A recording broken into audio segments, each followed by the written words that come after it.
Hello, little nephew Kedron. I'm going to start giving you drum lessons via videos. I was watching you do your rehearsal the other day, and I was very impressed.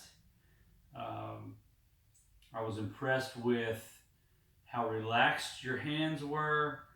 I was impressed with your technique. I was impressed with how fluid you were with getting around the kit.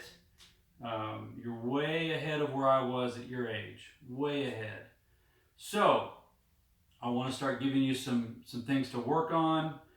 Since you obviously have the goods, I'm going to start helping you and give you some things to work on. So there's two things that I want you to start practicing. And so here's the way I'm going to do this. I'll probably post a video for you once about every 2 weeks. I'm going to try to give you enough to work on that'll keep you busy for 2 weeks, and that'll challenge you and be hard enough for you that you don't just roll through it. So about once every 2 weeks, I'm going to send you a video.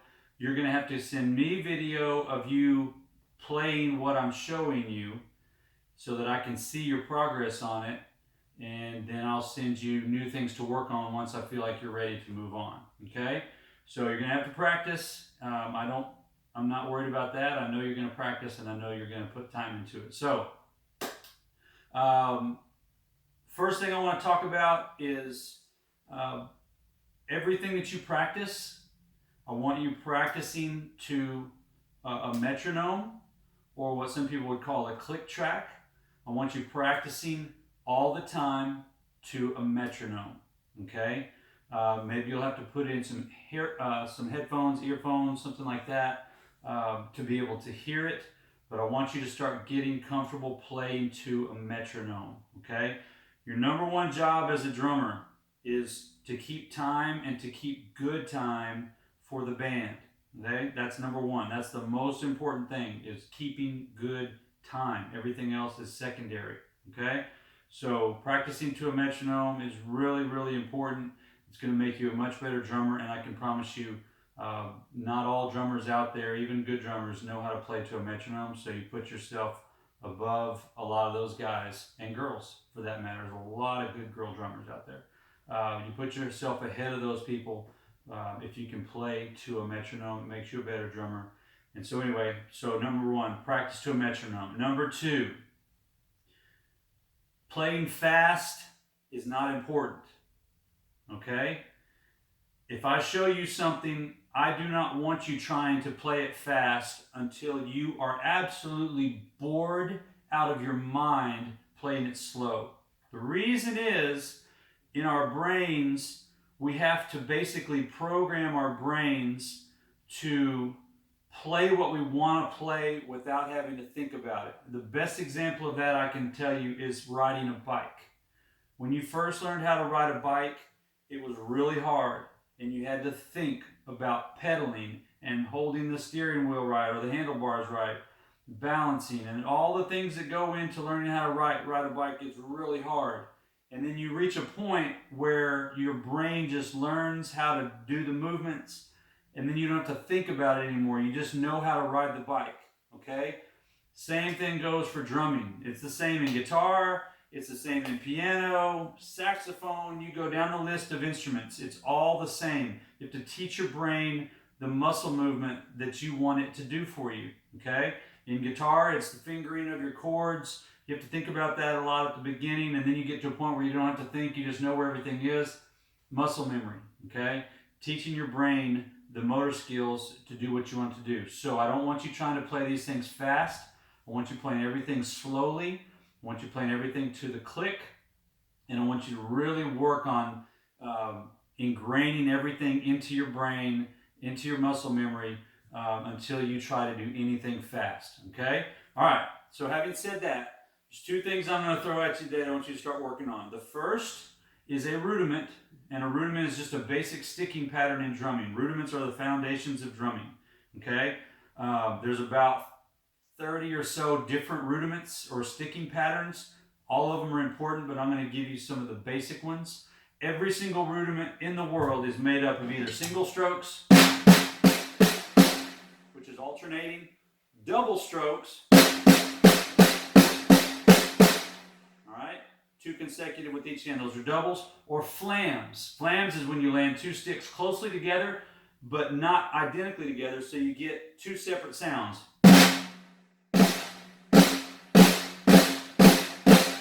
Okay, that's a flam. Okay, singles, doubles, and flams. Every rudiment is made up of those 3 strokes. Okay, so I want you to start working on your technique with your double strokes. Okay, double strokes, and I want you to start working on this technique. And I'm going to use my practice pad in a minute because this thing's really loud and the phone doesn't have good recording. But here's what I want you to start working on. When you use double strokes, or when you play double strokes, your first stroke is going to be played with your wrist. Then you're going to let the stick rebound up just from the natural action of it hitting the head. And the second stroke comes from snapping your fingers. So it's that, rebound up, and then close your fingers.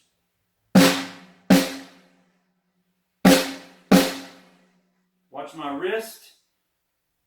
I'm going to move this out of the way so you can see better just to make sure. Watch my wrist, and then watch me let the stick rebound.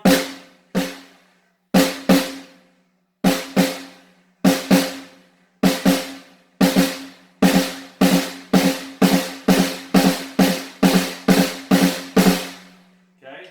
Wrist, fingers. Wrist, fingers. Super, super slow. Okay? Don't try to do this fast. You should be right like for a week. You should be right here.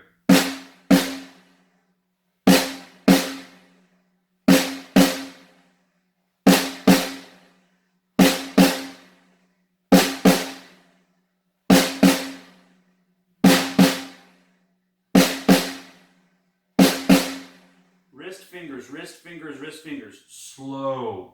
You have to train your brain how to do what you want it to do. Eventually, you won't have to think about it. At first, you're going to be thinking a lot. It's going to sound sloppy. It's going to sound bad. That's okay. That's part of it. Okay? Wrist, fingers. Then you got your left hand. I call this the stupid hand because I'm right-handed. My left hand is my stupid hand. It's going to be way worse than my right hand. Okay? Yours will be too. Same concept. Wrist, let the stick rebound. Fingers. Wrist, wrist, fingers. See, it's stupid.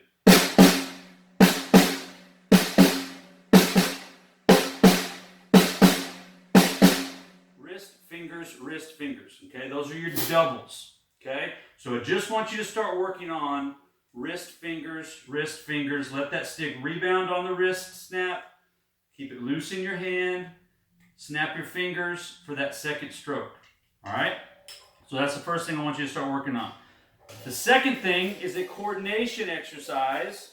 You may or may not be good at this already, but I don't know until I throw it at you, so we'll find out. We're going to start working on left foot independence, left foot coordination, okay? You've got to be able to use both hands and both feet and make them do what you want them to do, okay? This is where we set ourselves aside and apart from all other musicians. We're the only ones that use all 4 limbs, okay? So here's what I'm going to do. I'm going to give you 1, 2, 3, 4 different bass drum patterns. 4 bass drum patterns. You're going to play 8th notes on the ride. 8th notes. I try to explain this as easy as I can. Most music has a count of 4 in it. Okay? Pick a song. It's going to count to 4. Every measure is going to have 4 beats in it. Let me think of a song. Our God is an Awesome God. I know y'all are Rich Mullin people. So, our God is an awesome God is our God. 2 is a 3 and 4 and 1, 2 and 3 and 4 and 1, 2 and 3 and 4, 1, 2, 3, 4. Almost every song you do mostly is going to be in 4/4 time. There might be a few in 6/8, there might be some in 3/4. Most of them are going to be in 4/4. When we count to 4, the quarter note is every beat. So quarter notes will be 1, 2, 3, 4, 1, 2, 3, 4. That's called a subdivision. All right? Quarter note subdivision. If we double that, Then we come with eighth notes. Quarter notes doubled as eighth notes. All we're doing is doubling our speed, but the count doesn't change. So it's 1, 2, 3, 4, and then eighth notes we count the and, which is called the upbeat. So it's 1 and 2 and 3 and 4 and 1 and 2 and 3 and 4 and 1 and 2 and 3 and 4 and. This is what you play on almost every song you play. The song you played yesterday on your video, you use this. Okay, eighth notes. So once you're playing eighth notes on the ride cymbal, snare is always going to be on 2 and 4. In the drumming world, we call that the backbeat. 2 and 4 is the backbeat of the song. Okay, the bass drum is the only thing we're going to change, and those are the 4 patterns. I'm going to show you what they are. The first one's very simple. They're all very simple. You're going to be able to do these easily. It's the left foot that we're going to start trying to work on. All right, so the first one is bass drum is going to be on the 1 and the 3. That's it. Snare on 2 and 4, super simple. 1, 2, 3, 4, 1, 2, 3, 4, 1. That's the first pattern. The second pattern is going to be even more, it's common too. You've been playing this for years. We're going to play the 1, then we're going to play the and of 2, 1 and 2 and, the and of 2, and the downbeat of 3. And it's this super common drum pattern. 1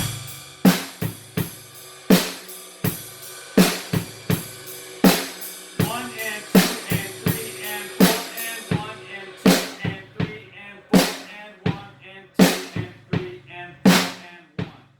That's pattern number 2. The second pattern, or the third pattern, I'm sorry, is going to be on the 3 and the and of 3. So instead of playing the and of 2 and the downbeat of 3, we're going to play the downbeat of 3 and the upbeat of 3. So we get this. 1, 3 and. 1, 3 and. 1 and 2 and 3 and 4 and 1 and 2 and 3 and 4 and 1 and 2 and 3 and 4. Okay? That's pattern number 3. The fourth pattern, actually I think I'm going to give you 5 now that I think about it. Yeah, I'm going to give you 5 patterns. The fourth pattern is going to be the 1 and the and of 1, and then the 3 and the and of 3. Again, you can do this without the left foot, so it's 1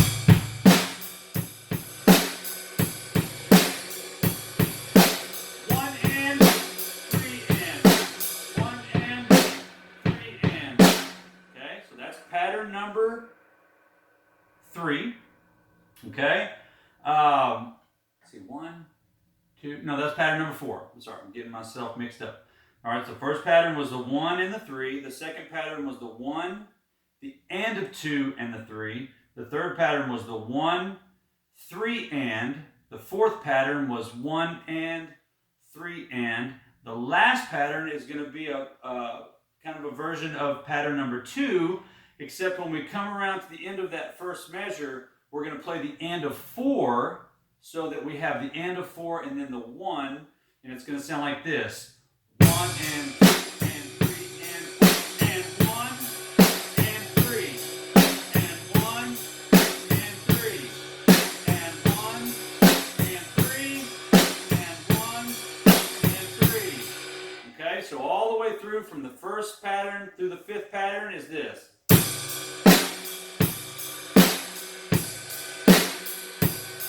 Next. Next.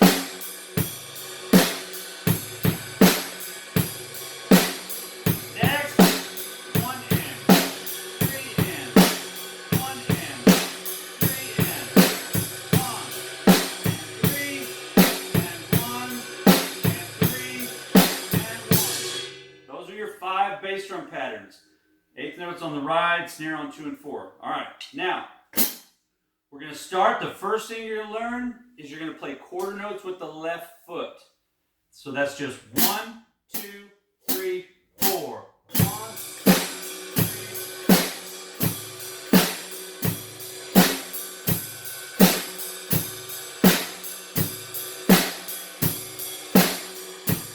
Okay? You're going to do that same quarter note with the left foot on all 5 patterns. All 5 patterns, so it should sound like this.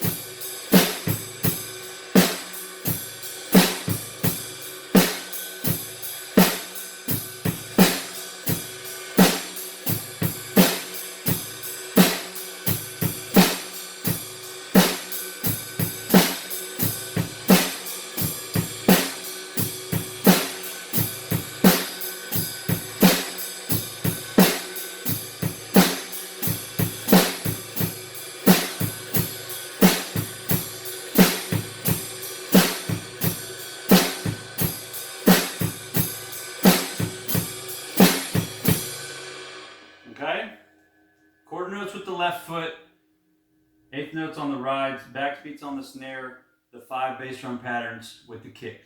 Once you get that to where it's just easy peasy lemon squeezy, you can do it at that tempo right there without even thinking. It's just automatic, no mistakes, simple, simple. Then we're going to go to eighth notes with the left foot. Okay? So instead of 1, 2, 3, we'll have 1 and 2 and 3 and 4 and 1 and 2 and 3 and 4 and.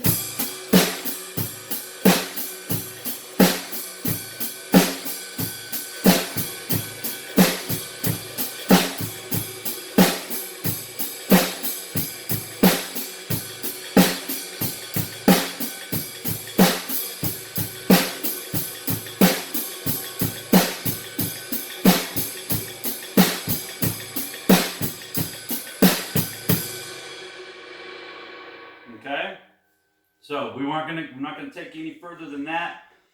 That's where we're gonna stay until you're just, you've got it down pat. If it takes more than 2 weeks, then it takes more than 2 weeks. So the 5 patterns on the bass drum with the eighth note, and I'm gonna just throw a term at you so you can just start learning these things, but this is called an ostinato. An ostinato is a repeating pattern. It's something that just keeps going the same thing over and over and over again. Okay, so learn that term, ostinato. Really impress your musician friends if you know how to use terms like that. So the eighth note, ostinato on the ride, backbeats on the snare, the 5 bass drum patterns on the kick drum, quarter notes on the hi-hat. When you get that down, eighth notes on the hi-hat with that left foot. Okay, so work on that. Tell me where you're at. Work on your doubles. Wrist, fingers, wrist, fingers, wrist, fingers, wrist, fingers. Always think about snapping those fingers on that second stroke, and just put time into it. Again, I cannot say this enough. Doing this fast does not help you. Okay? Don't try to go fast. Try to make it perfect when it's slow until it's boring.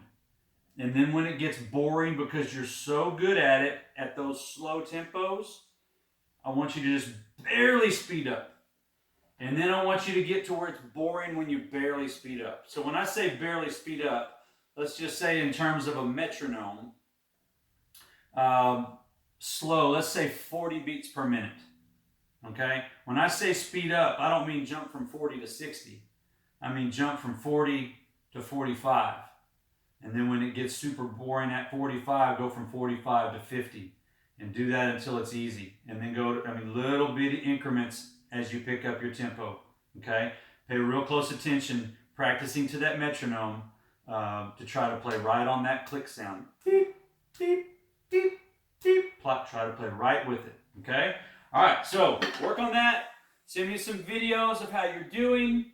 And I'm looking forward to watching you progress with this. And if you just jump all over this and you're like, this is easy, and you show me videos in a few days that you can just nail it, we're going to get a lot harder. All right? So put your big boy pants on because it's time to go to work.